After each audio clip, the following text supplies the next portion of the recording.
And I'd like you to welcome our special guest, Will Tao. He's with us now. Will is a Canadian immigration and refugee lawyer and founder of Heron Law Offices in Vancouver. His practice focuses on complex applications, overcoming refusals, inadmissibility matters, appeals, and judicial reviews. He has also provided strategic advice and consultation to government media, educational institutions, and businesses on immigration, refugee, decolonization, and race equity-related issues. He's a board member of the Roundtable Society, a co-chair and founding member of the Canadian Bar Association's National Immigration Section Anti-Racism Committee, and an honorary member of the Immigration Advocacy Committee of the Canadian Bureau of International Education. Will has undertaken extensive research and writing on IRCC's use of advanced analytics in recent years. For more on Will's writing on immigration topics, follow his blog. And he's also active on social media at The Will Truth, and lots of people follow Will on Twitter as well. So I'm going to stop sharing my screen and hand it over to Will. And welcome, Will. Thank you very much for being here with us tonight. I just want to jump in before we'll get started.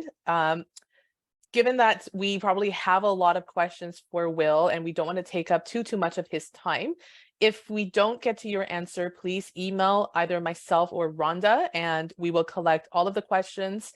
And Will, I hope that's okay if I forward them to you, and then you can respond to them in your time. Congrats to Will on being a new father again. So Will is incredibly busy now, as you can imagine.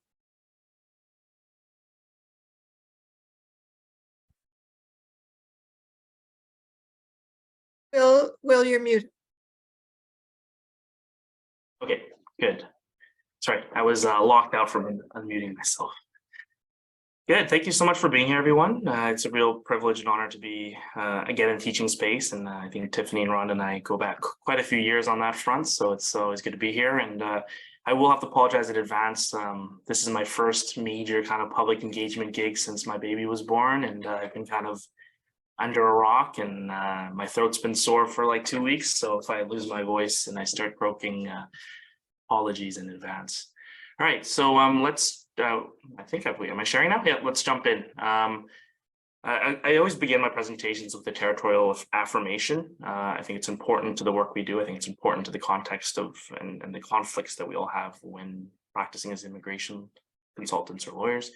I'm speaking from the unceded traditional territories of the Coast Salish peoples, the Musqueam, Squamish, Tsleil-Waututh, and Kayakat nations. And immigration is the extraction and migration of stolen lands, and I grapple with it every day in my work. And it definitely is a grounding principle in our practice and in our work. So we do have a community offering. So if any folks have clients or individuals they run into who need an Indigenous name reclamation, we do that pro bono and we cover all the costs. So it's one of the things that are kind of peripheral to immigration. And if anyone's interested in collaborating, we'd be happy to share our resources on that front as well. The mandatory lawyer disclaimer. And again, just with AI and automation specifically, and I want to frame my presentation of this because I know in the beginning it says, I've been looking at advanced analytics for 2 years, and maybe we were the early bird that gets the worm on discussing Chinook and these tools. But given the lack of access we have to the actual things that are going on in immigration by the different government departments, I think generously, I'd say we know about maybe 5% of what's going on, maybe 2 to 5%. Right, so you're listening to me speak about the 2 to 5% that we've learned in this area. Where is the 95%? Who has the 95%, and why is that 95% being, shared and built and developed behind closed doors without our input or knowledge or consultation? It's a question I encourage everyone to ponder during the presentation. This is also an interactive presentation. I know, Tiffany, you've probably seen that. Rhonda, yeah, you were both at my last presentation. So I wanted to do it again just to test it. And we're going to try and use Slido again, and hopefully it'll work. There's always the risk of integrating AI into presentations, but we're going to try just to make it a little bit more collaborative. So if you have another screen open, I think you're all at home, please go to slido.com, or if you're on your cell phone, and enter in the code and see if it works for you. And if it doesn't, we'll have discussions nevertheless. But it's just it's a fun way to get everyone to collaborate in a information sharing way.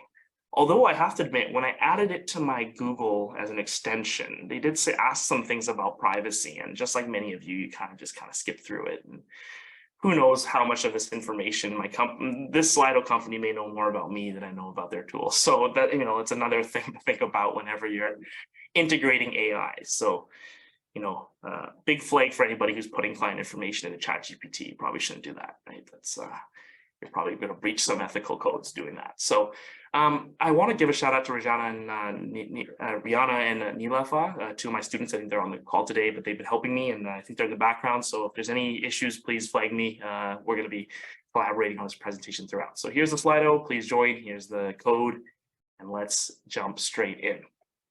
Okay, so I've been asked to speak on 4 topics, starting with Chinook and Cumulus. Next, we're going to go into advanced analytics. And okay, so someone's asking for the code again. Oh no, did that work? Okay, Slido 1352596. Can someone just maybe type that into the chat box so we don't forget? Thank you so much, Tiffany. Number 2, advanced analytics and machine learning as tools that immigration is using. And thank you, Rhonda, also for sharing the definitions. Those were part of our presentation, but since you put them in there, we can probably carve off 5 minutes for our presentation and move on to some other more important things. So that's great. The third one is integrity trends analysis tool. I think everyone was interested in the whole watchtower turned into lighthouse, turned into integrity trends analysis tool, and how our clients are being flagged by immigration. And this is where the risk indicators come into play. And finally, the impacts to federal court cases. So even just today, I think it was the case Zargarian, I might get the spelling wrong, but it's the 4th fifth now, can we count OCRID, negative decision where a judge was like, what is this Chinook tool? What are you talking about? I don't have enough information to make a decision. So obviously in our litigation work, which our firm primarily does, we need to start teaching the court, and we have been in our cases about the use of advanced analytics, about the use of automation by immigration. So again, the artificial intelligence, we already went to definition, and I don't want to go through it again, but I do want to point out this IRCC policy playbook on automated decision-making. I believe both myself and Steve Murins has also, we've both put up the document. It hasn't been updated since February 2021, but please read it. I think if there is one document that's like the foundational vision forward for immigration of what they want to do, it's this document. So to me, it's almost more important than any instruction guide that immigration has on their website, because this is talking about where they want to go in the future. And in there, they define what artificial intelligence is on their end. And it's, again, a very broad definition. Solving cognitive problems with human intelligence, such as learning, problem solving, and pattern recognition, utilizing computer science and technologies. Think about this also in the context when IRCC often argues this is not artificial intelligence. This is just an automation tool. This has nothing to do with artificial intelligence. How in kind of their own documentation, they adopt such a broad definition of artificial intelligence. This will be always an issue of contention where I think the government's fight back is this is not artificial intelligence. This is not artificial intelligence. Whereas they're, in reality, it may be artificial intelligence, but they want to blur the lines just to say that they're on the right side of not having to go through certain approvals or certain consultations. Automated decision support systems versus process automation is a very important distinguisher, because this is, again, where the government has introduced definitely tons of process automation tools, routine business processes in a workflow. So I think when the government argues, for example, that Chinook is not artificial intelligence, they're trying to show more that it is not an automated decision support system. It's just a process automation that allows information to be viewed by officers in a simpler, easier way to make decisions. So that's the surface level explanation.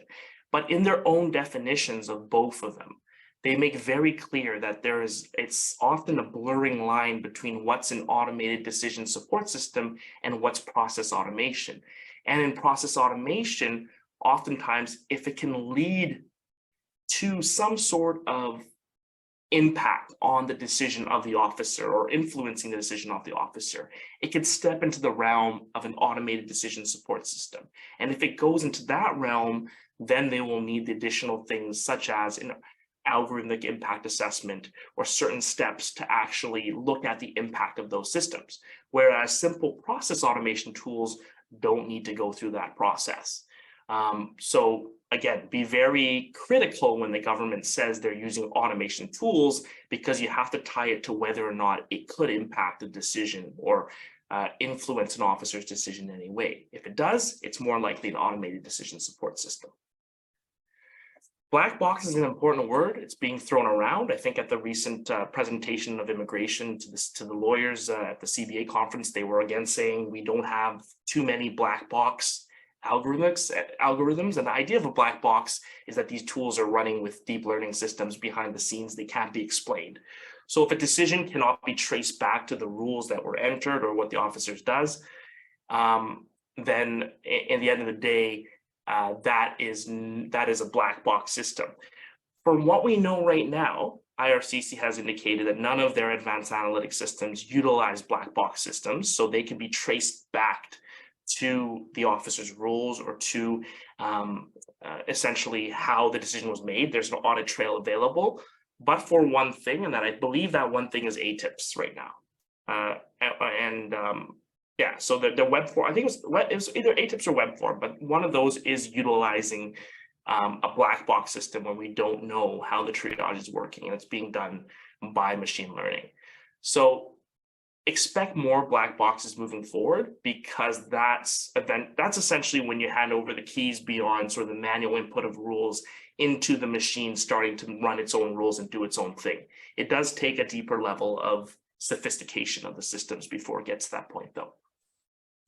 And framing all of this in an argument that hasn't been made enough in court, frankly, even by us, is this idea of fettering a decision maker's discretion. I'm sure you've discussed a bit about this. It's mostly in the context of sort of very high level legal terminology when it gets to court, but the idea that a decision maker cannot bind themselves to a fixed rule or policy or someone else's opinion or an output of the system of AI, and they have to, even though they can consider and be influenced by these, they can't blindly consider one over the other. So the idea is they cannot over rely on these algorithmic support systems or the risk scores or these flags that then oftentimes trump legislation and what the actual tests are to a new set of considerations that are being treated as if they are law.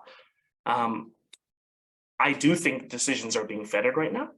Just as a preview to my presentation, obviously, for example, for many of these advanced analytics, they take into consideration a whole set of rules that are not equivalent to whether an individual will leave Canada at the end of their stay. They may be proxy to it, but they're looking at things such as age, such as language ability, such as marital status, such as, those things that are not, part of the legal, part of the IRPA or the IRPR in terms of legal tests, and they're utilizing that as a main consideration. However, has it completely closed the officer's mind to the legal test, or are they just using it as a bit of a crutch to give them influence? That's where fettering of discretion arguments, the gray area lies.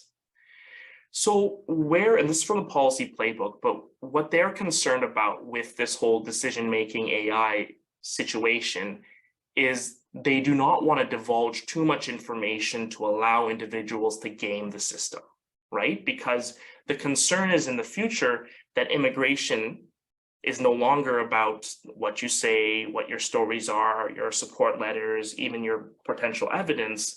But if you hit certain rules or certain codes or certain things, you will get preferential treatment. And if those rules become known, then people are going to game the system. So, for example, I don't think it's a total game the system now yet, but there's some people, for example, who are advising people not to scan certain documents or to print and scan to avoid the OCR, for example, of trying to capture words from their application, or folks saying don't do certain tests because the triage will triage you back to the visa office, or apply at a certain time and day so the application goes to certain visa offices. These are all sort of behaviors heading towards folks trying to game the system. But this is what immigration is very concerned about. So for example, if there is a rule, and I'm not saying there is, I may have some knowledge that it is, but I can't say obviously because black box. If there is a rule that language, for example, knowledge of the English language is actually a filtering mechanism, right? And that's a question on the forms of immigration. Do you have knowledge of a first language, such as like English or French or none of the above? If that becomes a filtering mechanism and it can affect the percentage or the outcome of an individual actually getting approved, people will start filling out that question a different way to try and game the system and gain an advantage. So this kind of policy playbook is a mix of, we have to be transparent, we have to tell people about what's going on, but at the same time, they're like, well, we don't want to tell them too much so they can game the system. But what's really interesting is this: when they create design systems, they want to do it over factors and data that are difficult to falsify or misrepresent. So we'd rather use bank statements than a reason for travel, right? But this is just another example. And again, I don't want to scare anybody, but this is something I'm thinking about every day. I came into immigration with my skill set being writing people out of problems, right? My skill set is to write that reason for travel, right? To explain this trip is so important, have supporting letters, and do all the kind of discretionary things that get my client the other side of the door. Well, what immigration's saying is, we prefer the objective evidence of a bank statement or of, age or marital status or certain factors that are not necessarily movable from our perspective. So the weight of these algorithms are likely to shift towards more objective factors. And I want to think the impact on our practice and our work is the stuff we do may not necessarily be as effective on the front end, but I think it's still going to be very effective in resolution. I think it's still be very effective in going to court. And I think it's still going to be very effective in challenging the equity of these systems. So that is why I'm really active in teaching and sharing information about this. Again, the link has been shared, so I won't go over it again, but look at the policy playbook. So let's start with Chinook. I think it's important to talk about how we started with Chinook because it kind of gives a foundation of what the government tried to do with Chinook. So my participation's really only been about 2 years and a little bit. So I get an email from a colleague, Zainab Zayeh. We're both tweeting about refusals and we're noticing a difference, right? Because when we started in the practice, we were getting quite detailed refusal letters, explaining our client's situation, applying the facts where things fell short. And then all of a sudden we started getting really, really template refusal letters that just didn't explain anything, right? And then in our judicial reviews, because we take these cases to court, we got the Department of Justice saying, hey, we're going to file this affidavit in Okran. We're not telling you what it is yet, but keep your eyes out on it because we're going to utilize this affidavit. And we actually found out through collaborating that they've been using this. They actually used this affidavit draft in another case already. So we already knew what was going to be generally before they used it in Okran. But in this affidavit, they explain what the Chinook tool is. And then, apologies, we worked with counsel in that case to try and think through the issues and prepare for cross-examination. We then raised it over podcasts, blogs, and then eventually the Parliamentary Committee on Citizenship and Immigration stepped in, and they actually held a hearing. A study into the use of Chinook in study permit applications. So Okran is a court case. I didn't put the site there, but it's a case that you're going to be reviewing tutorial. Again, very important case because this is where the government first tried to introduce Chinook. And I'm going to talk about what Chinook is, but I just want to give you this helpful context. And to again highlight again that we are so many years behind because the government developed it in 2018 and we're talking about it in 2021. So we find out what the government did 3 years ago now. And this is a common trend, especially with our access to information. We're learning things. We're like, oh, this is so great. We learned a new information. Well, this is 2 or 3 years behind because the government has withheld information, delayed the access to information, and we're finding out things after the fact. So what is Chinook? What is Chinook? So this is what the government says about Chinook. Software-based tool helps the IRCC decision makers render cases in high volume caseloads in visa, work permit, and study permit applications, and it makes it a more user-friendly look at it, right? So they're really pushing this as efficiency goes up, officers render quick decisions, we still think of everything, we still consider everything, it doesn't change our approach, but it allows us to make quicker decisions, and it has no impact. There's no algorithms involved, there's no AI involved. Chinook is not AI. That's been the general trend of how they're explaining it. Well, we know now that there is more to it than meets the eye. Okay. First of all, you'll see this disclosure in some of your cases that they're using Chinook 3+. They're also developing a tool called 1.5+, so it actually goes back in numbers. But they contracted with a bunch of third parties to create this cloud-based tool.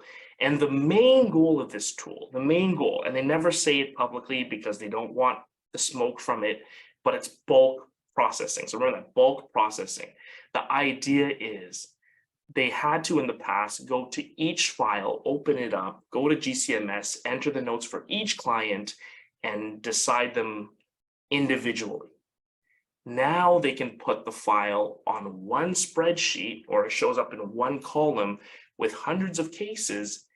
They can look over the rows of the information and then click a couple buttons and then decide multiple cases all at once, right?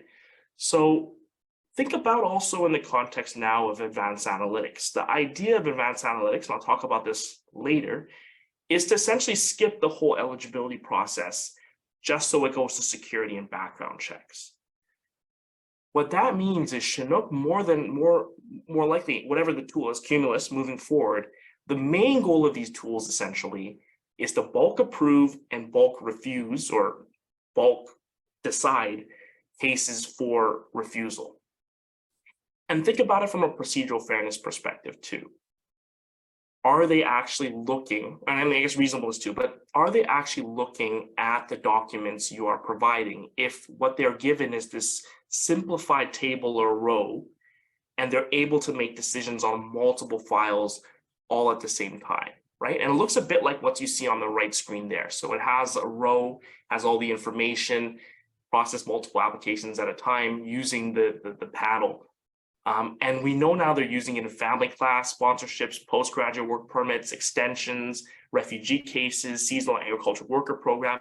They love this idea because it turned their work from having to go into each file, read everything, look at all the documents, enter in a manual decision, to now using an Excel-based type table to quickly decide cases for multiple clients in one click. So you can see the benefit of this, right? There are 7 modules to Chinook. It starts with module 1, which is actually one of the more important modules, but it doesn't get discussed much in the affidavits and in the government's materials. But this is the triage. And this is becoming the basis of what's called AAM in the Cumulus tool. And what it does is it spreads the files across the different platforms to split it to the officers so that officers are deciding like cases, right? So remember this whole controversy again a few days of, I think it was not even a year ago, about cases being lost because they were assigned to certain officers that didn't exist in the books. We have a very strong hunch that it's because these officers may not be humans themselves, but are actually bins, right? That they're actually assigning these files to different numbers prepared for various officers to jump in and decide. This is a very different concept than the idea of one officer, one file. The way immigration's going is that anybody can touch anything and help get it across the finish line. There's a module tool with 2, which allows for locally engaged staff and assistants to do pre-assessments. We know there's also pre-assessment happening in Canada before files are determined whether to stay here or get pushed back to the visa office. There's the decision maker module, number 3, which allows the officer to render that decision, approval, refusal. And then there's the post-decision module. And number 5 is very important because that's where all the risk indicators happen, right? They manage the risk indicators, they manage the template submissions, they manage all of the issues where if someone's asking for expedition or there's a select code that you want to enter, that's where all that is being triaged and processed. And then they have auditing functions in a toolbox, but again, they haven't really expanded on what those processes are. What I'm very worried about is bulk refusals. What happens in bulk refusals is this question about who is making the decision, because IRCC recently, in the last couple of years, you'll notice that they've often taken out visa office and refusal letters, right? You'll get them eventually if you ask for biometric letters, and they send biometric letters. But more and more, you'll see files being touched at by different visa offices and different touch points. Some of them are rendered in Canada, some are rendered back in overseas visa offices. It's becoming increasingly inconsistent. And this, I believe, is part of the effort to blur the data and statistics and the tracing of who's making what decision and why. You'll also note I think I do have it in the next slide here. Oh, I do have it. So I'll show you an example of how this works. But what they're doing is they are putting like files together. So when the officer's using this tool to refuse files, they can select files based on similar characteristics. So for example, if my decision today is to look at all the files of applicants over 65, I can put all the applicants over 65 and put them in my screen and then refuse them. If I want to refuse all the applicants who are divorced, I can arrange them all by their marital status and refuse them in one click. If I want to refuse applicants by their country of citizenship or residence, I can also do that, right? And you can imagine in a visa office, for example, like in Ankara, that has to deal with Turkish and Iranian applicants and applicants from other countries in the region, that this might be a tool to start dealing with people by region as opposed to necessarily any other factor.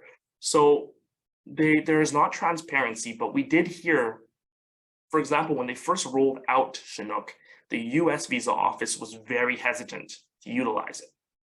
And in internal conversations, their rationale was our clients are not homogenous, right? Our clients are not homogenous. So there's a view of the system that certain applicants from certain countries are viewed as homogenous. And if they're viewed as homogenous, that means those applicants can be treated the same way by the same officer in the same decision. So that is where they start making decisions that are bulk in process, bulk in nature, utilizing the same template, boilerplate refusal letters and deleting their own working notes. So that's another part that we didn't discuss too much in detail, but part of Chinook is to take information away from GCMS, where everything is tracked, onto their own platform, Chinook, where they can make their own working notes, delete them, and then push everything back to Chinook, so that what clients see is only what they want to see, right? So homogenous. I mean, sorry, I saw your message, Tiffany, in this part. I was trying to explain it. I don't know what the visa office meant, but I think what they are trying to say is we don't have that much volume and we can deal with cases on a case-by-case basis because every individual case is different. Whereas it's viewed in certain TRVs or study permit applications from certain countries that they're all the same, therefore we can render the same decision in everybody's case and use this tool, right? It's another point that the tool is meant to try and bulk process applications without having to spend time on every individual one. They spend on average, I believe, is 100-something seconds per application, right? So you can be spending months, but count 100 and something, and that's how long it's taking for them to make a decision. So you can think about, the submission letter, the forms. First of all, their platform, right? Because you have to go through the platform in each column, their age, their amount of money they have, the purpose of visit. That's probably already going to take you 60 to 70 seconds, right? So where are you going to spend your next 30 to 40 seconds? What are you reading, right? So, the practitioner takeaway is if you're writing a submission letter or an important thing, do not hide it on page 20 of a 40-page document. They're not going to catch it, right? It's going to be missed. And how they're refusing folks, just to go to my point here, is they're using template boilerplate refusal reasons, right? And before they used to refuse and give you a little bit of some fact and justification. Again, they still do in some cases when they don't use Chinook, but in a bulk of these Chinook cases, you'll see reasons of refusal that just leave you scratching your head. Your clients don't understand them. We don't understand them, right? Your purpose of stay is not consistent with a temporary stay given the details you put in your application. Like, I'm coming here to study, I'm coming here to visit. Like, how does that even make sense, right? Your future employment prospects, they use these kind of template language, and oftentimes language, your family ties outside, you have significant family ties in Canada. You do not have family ties outside Canada that are not related or tied to whether someone is going to leave Canada at the end of their stay. So that's been a huge point of conflict. And that's why in the courts, you're seeing a lot of these study permit decisions being sent back, because the judges are like, I just don't even know how this decision makes any sense, because there haven't been any facts. It's just stating this template language without any analysis. But the government's still using it, and it's still successfully dissuading many folks from actually applying for judicial review. There's also issues about GBA plus, about the fact that there are longer delays and increased refusal rates for African students, for example. And they don't have enough information to determine if there's bias in the system, because they don't know what the entry points are for the use of Chinook. And so we're actually awaiting the Chinook GBA plus report. It's going to come out actually this month or next month. But what it's looking at is whether there's any gender-based intersectional impacts of the use of this tool. And from what I heard from my sources, is preliminarily, since the use of this tool, there's been a significant increase of, especially Indian students. I think someone typed in here, whether Indian students have had an impact. Yes, but the question is it a correlation, or is it, what is the actual, is it because of a political deprioritization, or is it actually because of the use of this tool, or is this tool just a vehicle to help with a political change or shift in movement? So I think the question is, I don't think it'll be answered in this report, but it's clear Chinook is being utilized by IRCC to render quicker decisions and refuse more cases in a less transparent way. And that's been affecting our work in the space.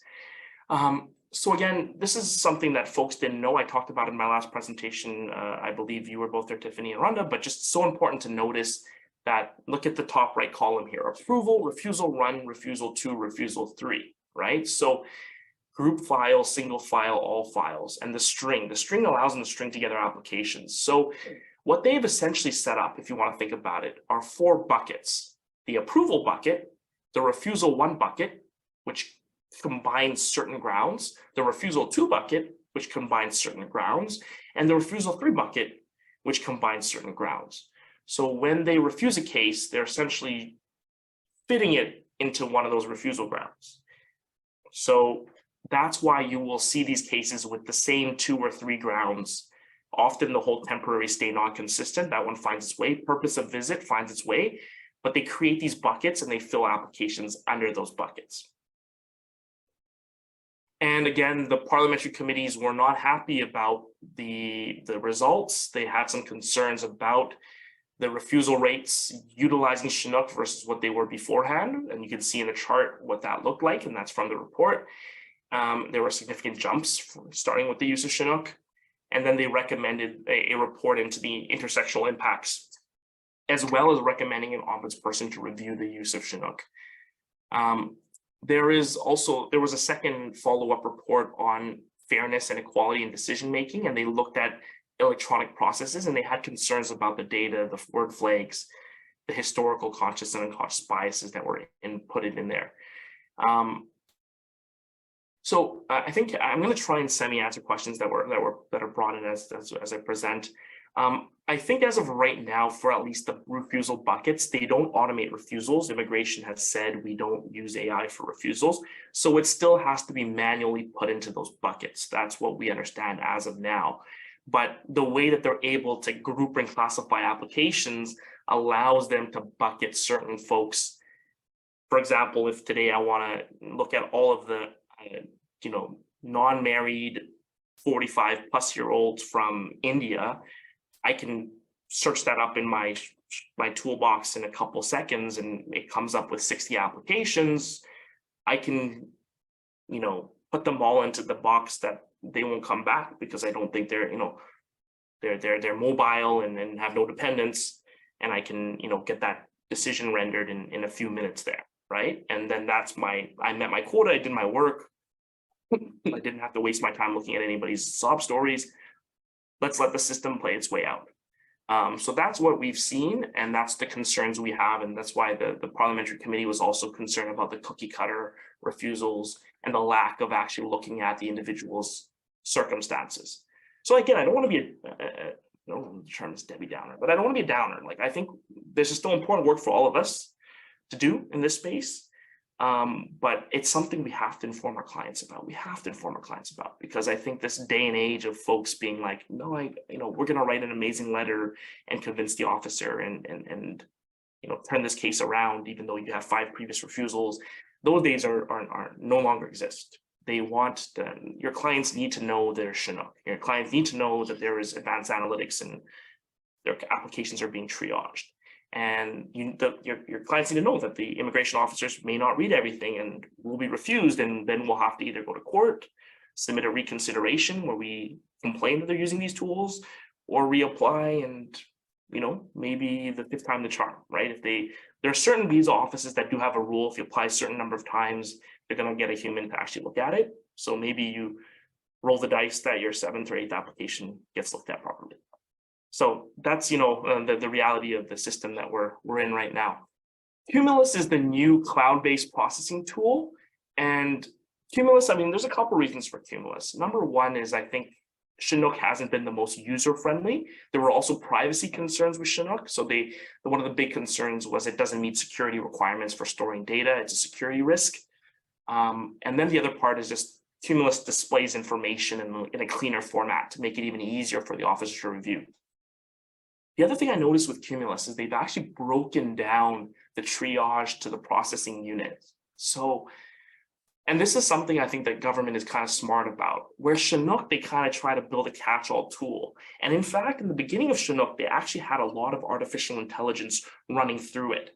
But they were recommended in various reviews that if they did that, then they would have to go through certain approvals. So they stripped away some of those sections. Moving forward, you're going to see the government try and create more tools, I feel, and do little things with each tool. But that way, the whole of the system itself, if one of them gets challenged in court, if one of them has an issue, you just got to fix that one part. It won't make the whole vehicle fall apart. I think with Chinook, they were at risk of the whole vehicle falling apart because of the way that they were trying to integrate too much into it.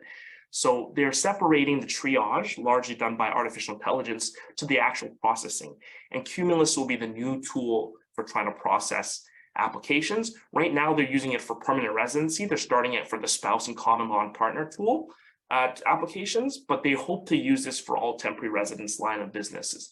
And you'll see it's very similar to Chinook. And the screenshots are a little bit blurry because this is from a working manual and this is the best we can do.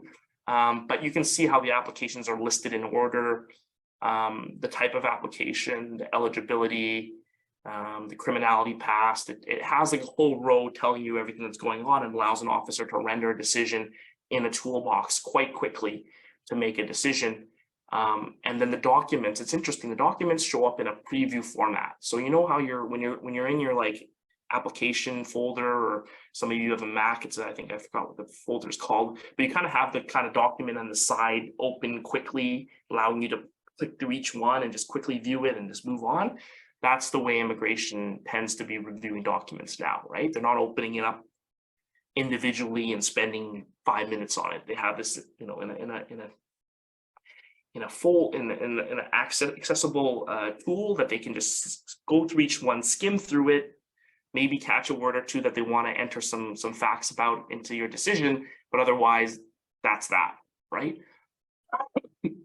So yeah, you'll see here that it allows, and this is allowing them to go more into the history of individuals. So I think another thing that's kind of related to this, the use of these electronic tools will make misrepresentation go higher, right? It's the reality of this work. They're going to look back at your previous history, your previous applications before, when they could not get away, but when applicants, did something at this visa office and came there, did a new application, explained that, this application had some mistakes, it was done by a previous agent, here's a new kick at the can. Expect with these new tools, everything to be integrated. So the fact that someone did not put a work history or put the wrong dates 5-7 years ago in an application, you can pretty rest assured that using tools like this, they can match that up and find those discrepancies out pretty quickly. So I think that the rise you're seeing of these misrepresentation cases, especially for US refusals that are not declared, for work history that's not consistent, for address history that's not consistent, a lot of it because their technology is just frankly getting better. They're able to track these and catch these mistakes and make misrepresentation claims out of it. So if you're looking for ways to succeed and still do well in immigration consulting moving forward, you might want to consider, doing misrepresentation PFLs and looking at these type of inadmissibility cases, because I think these systems will definitely support doing that. And again, key features: application data in less clicks, GCMS notes can be viewed at the same time simultaneously. You can view e-documents multiple at the same time, they say, draft notes, make assessments, record decisions. Right, Will, Yep. I just want to let you know it's about 5:43. So. Okay. Oh yes, I definitely my presentation. I realized not a 45-minute presentation. Okay. Okay. I've talked about most of this already. So let's go to and we already talked about advanced analytics and machine learning. I think there was in the definition, so I won't go in there. Let's talk about this part. So IRCC uses AI to automate approvals for TRV G5 in Canada applications. The Canada-Ukraine applications were done that. It's using it to write summaries, flag cases that are risky.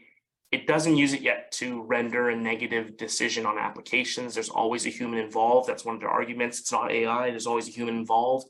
Although part of AI maintenance, as you'll see in their guidelines, is there should always be a human involved. So it doesn't really fly as an argument. But there's concerns about with AI, the historical data, when was the data captured? Was it at a time that's reliable? Was it at a time where there were biases built in? And then, of course, the automation bias, the concerns that officers are going to be tied down to the system's recommendations as opposed to exercising their discretion or judgment, right? In terms of the automated decision-making systems in temporary versus permanent, the differences for temporary are they're filtered into tier 1, tier 2, tier 3. Tier 1 auto approves eligibility, and then tier 2 and tier 3 require officer review. So this is done by machine learning, where an application goes through the system and the system will filter it, right? So if it's tier 1, you just have to go to the officer for security and background checks. If it goes to tier 2 or tier 3, the officer has to review it.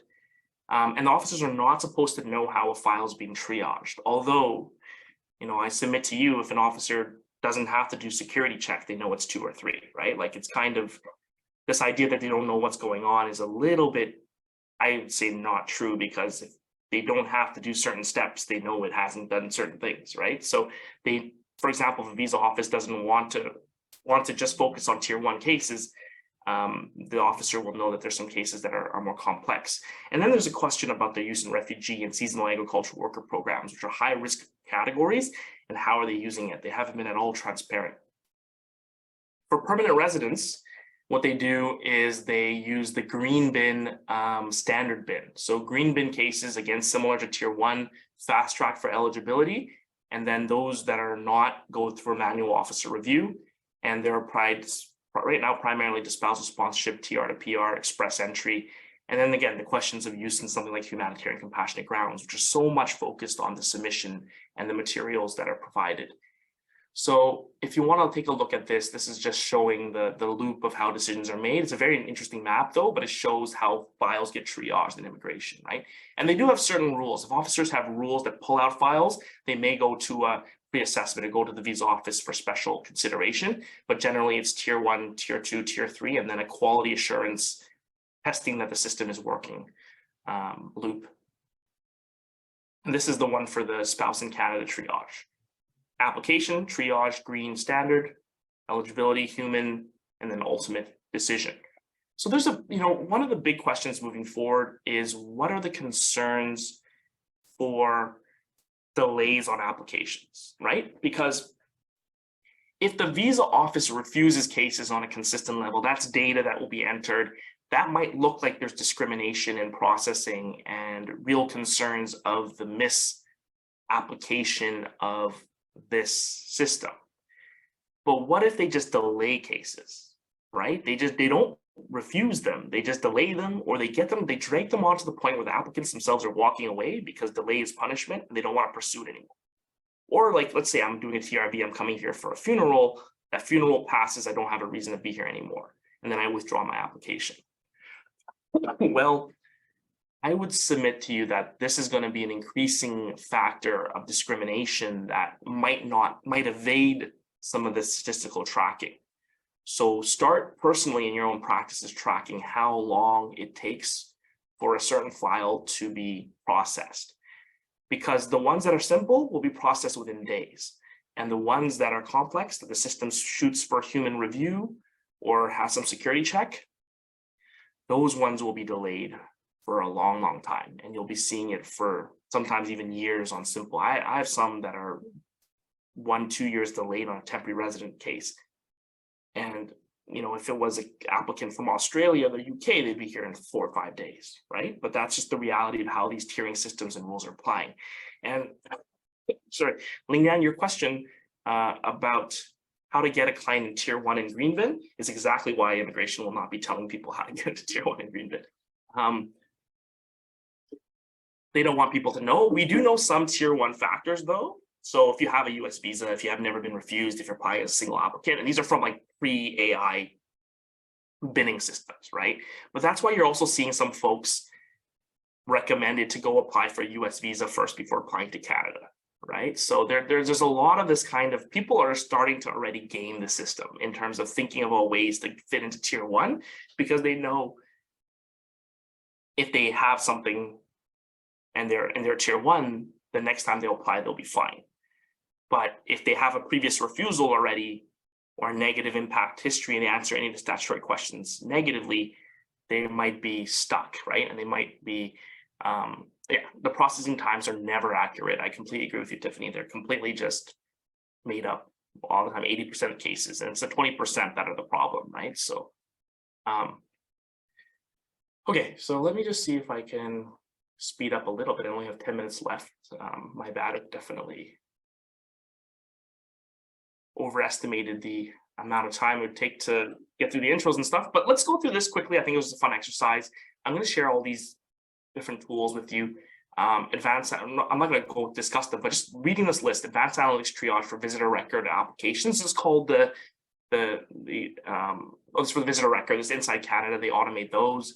Triage of overseas temporary resident visa applications is a TRV model for the rest of the world. Automated review of non-complex applications for Canada, Ukraine, spouse and common law advanced analytics, privately sponsored refugees, seasonal agricultural worker program, integrity trends analysis tool, Chinook, Harvester, Cumulus. There's a bunch more after, but yeah, before this presentation, someone did do a little drawing on this. That's interesting. Okay, sorry. How many of these tools did you know about? I think someone already filled out this survey. Okay, they're still moving. But I mean, I think it's pretty clear that we're a large proportion of everyone barely knew any of these tools, right? And if you know them just by name, like barely know any discuss. You might have heard of Chinook, for example, because we made a huge deal out of it. But these are what the government cares about, right? I mean, let's put it this way. The minister showed up at the collision conference and announced 6 different things in person. For the lawyers, he came in and did a video for us for a few minutes, right? He cares about tech, he cares about AI, he cares about these automation tools because it makes quicker decisions. It's supposed to be more accurate. People are happier, they're less worked out. There's less people complaining. Right now, the courts are filled, right? But this is the future of immigration. And again, I guess because you're talking about what can RCICs do? Are we just glorified data entry operators? We can't go into federal court. These are fair questions. These are very, very fair questions that people are having and concerns they're having about their practice. But I think there are spaces and we can have an open discussion. I'd love to have that at the end of the conversation. So what does it mean as the impact for individuals and just a real life case study? So it's interesting. The government announced Sean Fraser. I think this is the one where he was called Mr. Sexy by Peggy Fry. I think that was the one where he had the presentation in Vancouver. I wasn't there, but outside of making chocolates. But they were really big. They were very excited to announce that they were now automating and using AI to speed up TRVs, and there's going to be policy exemptions to allow them to get work permits, and this is all going to work very well. Well, one of the big things that wasn't spoken to, it was spoken that there'd be a high approval rate, 90-some%, everything's going fine and dandy.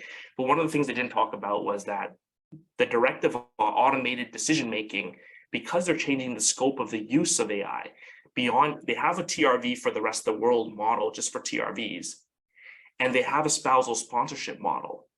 But this new model of taking certain applicants out that have spousal sponsorship submitted and have applied for TRVs is changing the models. It's a new model, right?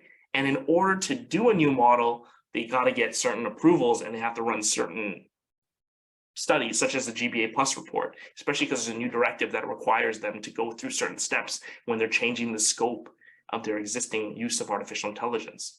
So this government announcement that was like, oh, it's so exciting. And like, I had a lot of clients email me, hey, finally I can bring my spouse over on a TRV. Well, there's a reason why you haven't seen instructions detailing it yet, because they're going through approvals, right? So you'll see now that there's this kind of political rush to announce something really great. We have use of artificial intelligence. It's fantastic, but behind the scenes, there's a lot of work that needs to be done.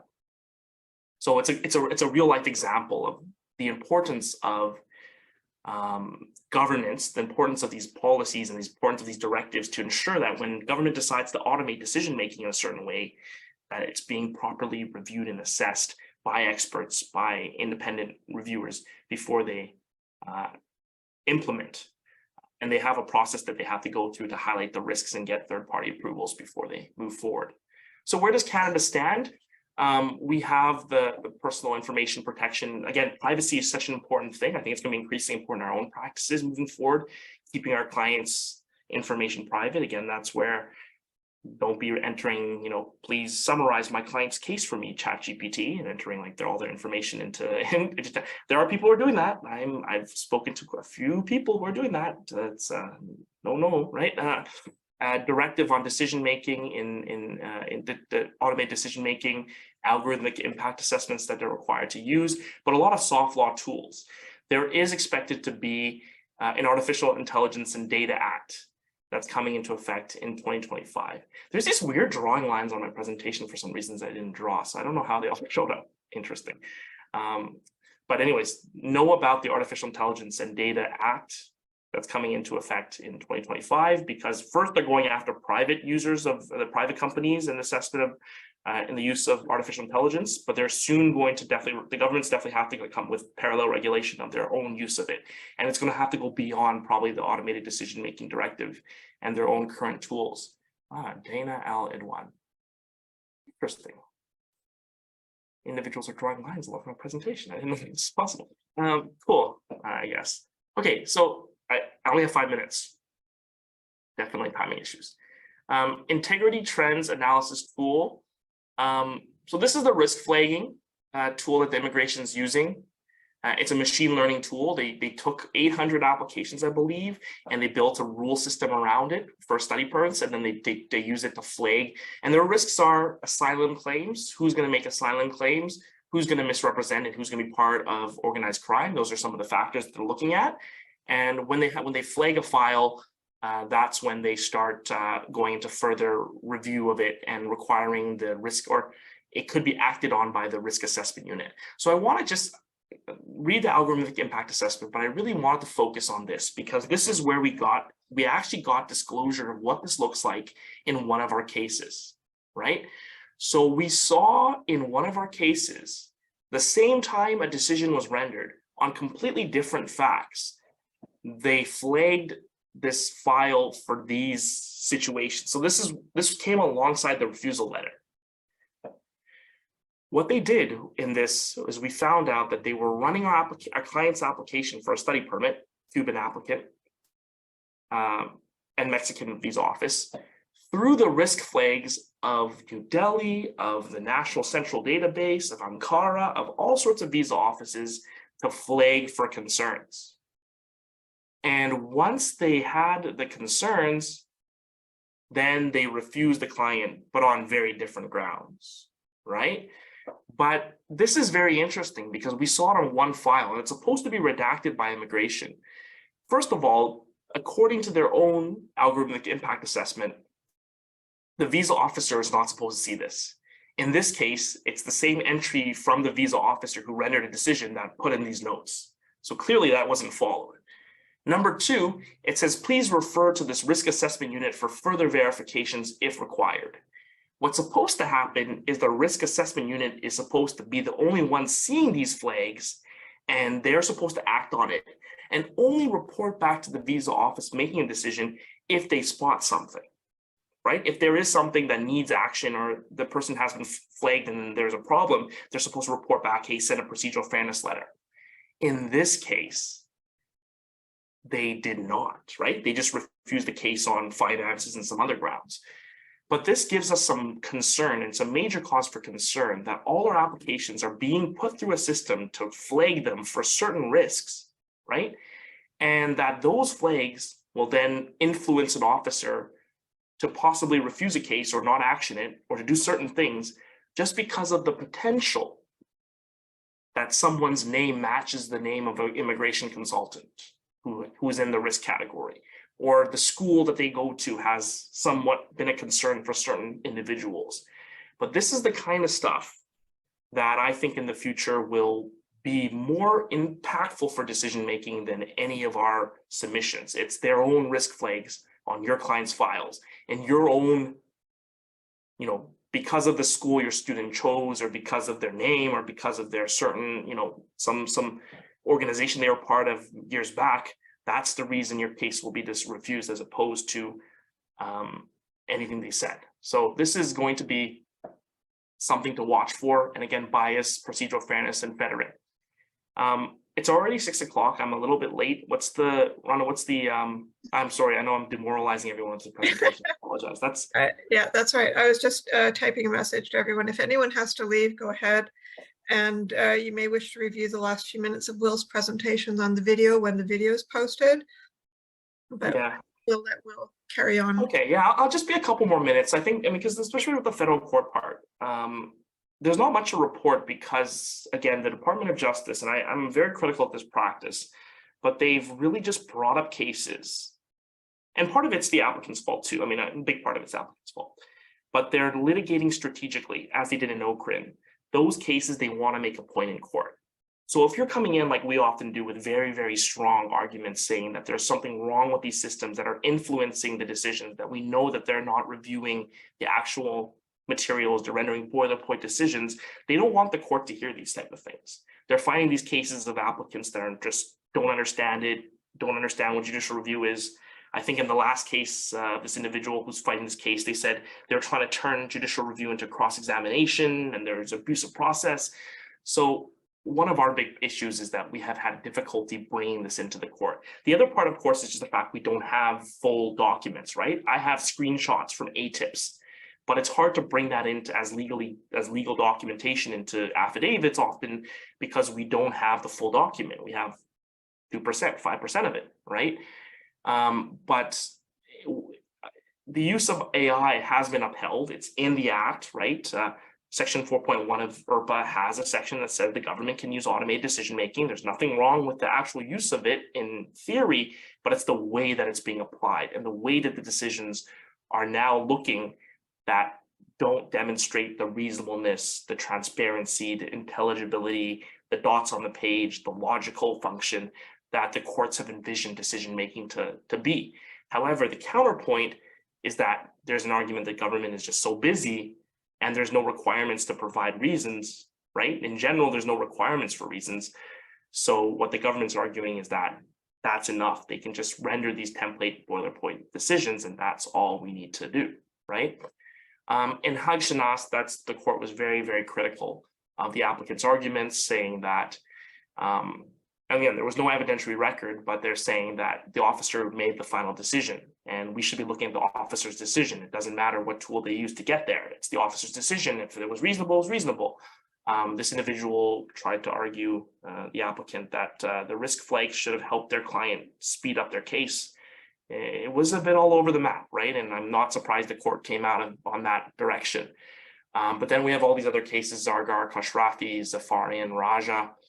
The court wants to hear more about Chinook. So we're still trying, we're still going to do it, but it may come in different formats.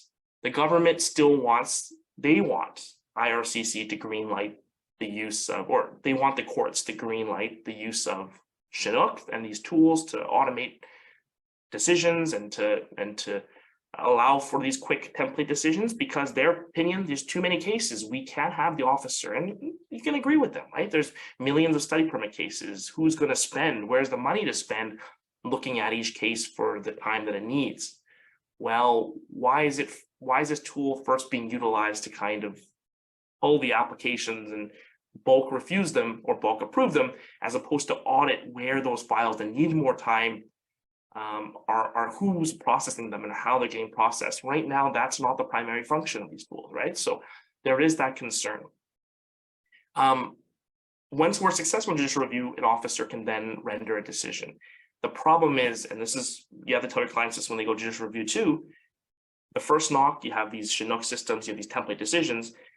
Many times, the difference between a template decision and a reasonable decision that's actually still templated is just the addition of a couple more sentences, right? So if an officer says, now, I reviewed this document, it told me that your client only had this much money, or this document was not legible, or this letter didn't include the person's address, or just find some issue with it, they can connect the dots between the refusal, between the template and the actual refusal. That might be enough. And the next time the court might not want to hear it, right? And there's too many of these cases, the court can't hear them all. They're actually pushing back probably on 90% of them. So that's the reality. And yet no case is engaged in artificial intelligence, again, because it's being used to automate approval of eligibility, not refusals yet. So folks haven't brought up the cases, but I assume they're going to try to do so in the future in a mandamus case. And especially the security cases, because there's a lot of cases now being risk flagged for security utilizing these tools. We're going to probably start to see, actually, we have one in our office right now that we're co-counseling with Mario Bellissimo. We believe they're using risk flags to flag certain Chinese applicants for security reasons. We're fighting that right now in court. So we're going to start that. So anyways, lots of stuff going on in the space, right? It's a dynamic space. Unfortunately, today, in hindsight, this should be a 2 or 3 hour presentation with some breaks in between to digest everything. But hopefully I gave everyone a snapshot of where we're at in the conversation. And my 3 takeaways for RCIC practitioners, I know this will probably be, if we do come back for some Q&A afterwards, tech and data savvy. I think someone said we need to have a data course, we need to do data. Yes, I'm probably going to enroll myself in a data course soon too. I don't come from this background. I need to learn, right? And tech savvy, it's becoming a must-have in this work. We have several students who are software engineers. Great, you're going to create apps that put us out of business. Excellent. But that's something that I think is an asset, and I think it's something that you're going to have as an advantage over us, because you're going to think about ways. Hey, if we enter a certain number of words correctly, or if we position an application a certain way, we don't have to spend hours writing a letter that no one's going to read, right? And we can actually be strategic about how we do the work. Keep our clients updated. I think I mentioned this from the beginning, but that's just, you have to keep everyone updated and in the loop, because if your clients get refused thinking that you were going to approve them and it wasn't something you did wrong, they're going to blame you, right? So if you can somehow siphon off that blame to the government systems, you need to do that, right? And you need to tell them what's going on with the system. And then, yeah, don't need to find a new job. Listen, I think we have to get off our high horses a bit. And I think this is something all lawyers, all practitioners, I think, I'll end on this final anecdote. I think I told you before too, in other talks, but when I started my work and I was entering immigration law, I was attracted to what the older mentors told me of their work. They said, once you do immigration law, you'll be able to fly around the world, go to different visa offices, wear fancy suits and convince officers to make decisions and use your connections and, all those things that, you're able to navigate. And in the past they did, right? They actually brought, and again, ethical flag here, before immigration lawyers would go to these offices, meet with the officers, have 20 files in front of them and the officer would say, you can approve 5 of these, choose your own 5 files that you want to approve, right? I don't know, Rhonda, if you practiced during some of that time too or not, but the stories I hear from my mentors are that, right? And we weren't allowed to interact with representatives in person. Interesting, but the mentors that I heard from this, they may be practicing in the 80s or 90s or whatever that time was. They would fly to visa offices to convince visa officers to approve certain number of their files and refuse others. We're in the entire opposite area now. I'm literally getting emails from visa offices saying that they will not respond to my email, consider it never have been received, right? They're pushing back. They don't even want to hear from you. These program managers, they go away, right? We don't know who you are, go away.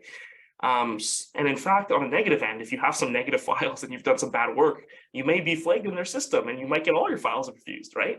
So we're in a different world right now. And I think part of it is this sense of humility in our work, that we cannot control and direct everything, right? So for those of you putting approval rates on your website, like I have 95% approval rate, I can always get these files done. Here's the success stories. Be very cautious about that approach, because I think the future may hold a lot more uncertainty than you can predict for. And I think we need to predict and build our practices around that uncertainty. There's still work to do, but it'll be different than guaranteeing your client's success. I think the AI will have a bigger say than you may have in the future, unfortunately. So sorry to end it on such a negative note, but if you want to participate in the final, again, that's so interesting. I didn't share the link to my presentation. So how did people end up drawing like half-faced? It seems it might have been on our whiteboard on Zoom here, but I've turned it off. So okay, yeah, because there's been weird lines drawn all the way through the presentation. never mind. Okay, so people are still drawing lines. Cool. Yeah, please enter the code if you feel like there's a word bias, sad,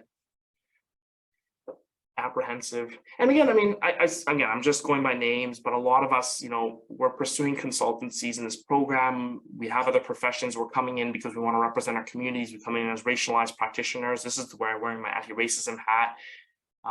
We have specific communities we want to represent.